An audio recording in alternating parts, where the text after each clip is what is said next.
Sir, right now, this Act of 1994 is now being renamed in Hindi or Sanskrit. I do not know.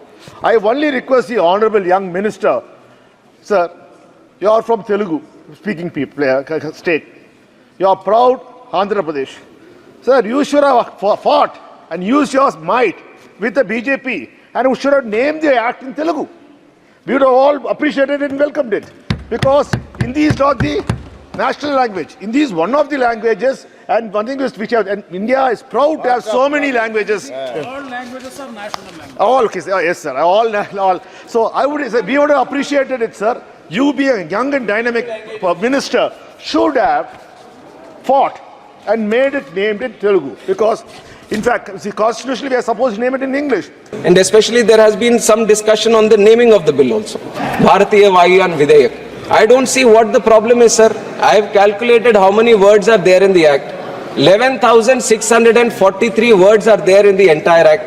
Out of 11,643 words, only 3 words. Only 3 words are in this Bharatiya Vayu Videyak. The rest of the text is completely in English. So there is no way how people feel that we are imposing certain thing. And in fact, when you are bringing these 3 words also, everyone should feel happy. I was hearing someone saying that you come from Telugu land and you are accepting this. Of course I will accept it. It is an Indian language. We are all proud of all the Indian languages that are there. And Bharatiya Vayu and Videyak. In Telugu also Bharatiya is Bharatiya only, sir. In Telugu Vayu is also Vayu only, sir. So I treat this as a Telugu name also.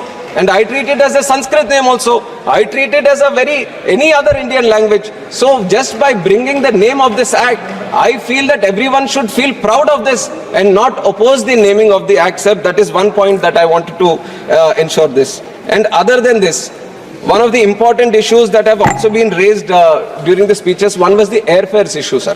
And it has been constantly coming up. Let it be 0 hour, let it be private members, or let it be question hour.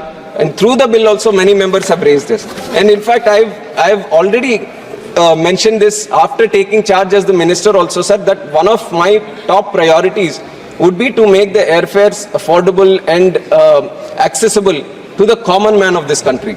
Because there should be some mechanism for flexibility. I'll get into it. Because our whole intention, our intention of the NDA government is that till now, till 2014, sir, this civil aviation was always like it was for certain sections of the civilized society. It was like civilized aviation. But once Honorable Prime Minister took charge, once Narendra Modi ji has taken charge, civil aviation was considered as civilian aviation, sir, and that is what our commitment is even today also. And to make it civilian aviation, this is a very important point which the ministry is also taking very seriously. But I would also like to tell the House that we have to understand the dynamics around the airfares also. It is not just the airlines saying that, Acha, tomorrow I'll just put this air price at so-and-so price. There is a certain mechanism. There are lot of other factors which are included in the airfares, like the ATF, sir, the fuel cost, the airport security fee, user development fee, landing charges, and lot of these factors, and taking into account the market demand also, and especially when some vacations are there or some special events are happening. So there are a lot of dynamic factors which get included in deciding the fare of this thing. And also yesterday when a lot of people were speaking, they were also mentioning that how certain carriers have gone out of system also. Some important airlines like Jet Airways and other Deccan Airways and some important airways which were very optimistic in the area of civil aviation, they've all exited the aviation market, sir. So we have to create a balance. Now if you see, we create so much pressure on the airlines that they totally are not in a situation to run, then we don't have any planes to run only. So we have to create a balance, and that is the balanced approach that the ministry is also looking at.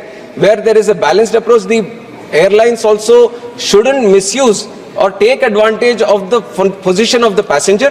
And also at the same time, we are creating a level playing field so that the airlines also operate at a certain stage in the country.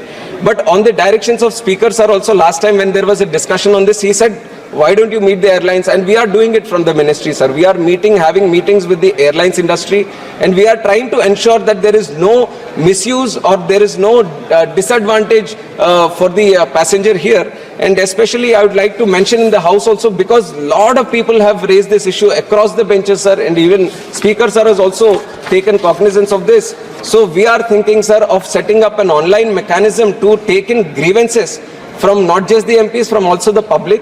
And we'll put up a team in the ministry which is going to specifically look about these issues where they feel undue advantage has been taken or unnecessarily some unreasonable hike has happened in airfares.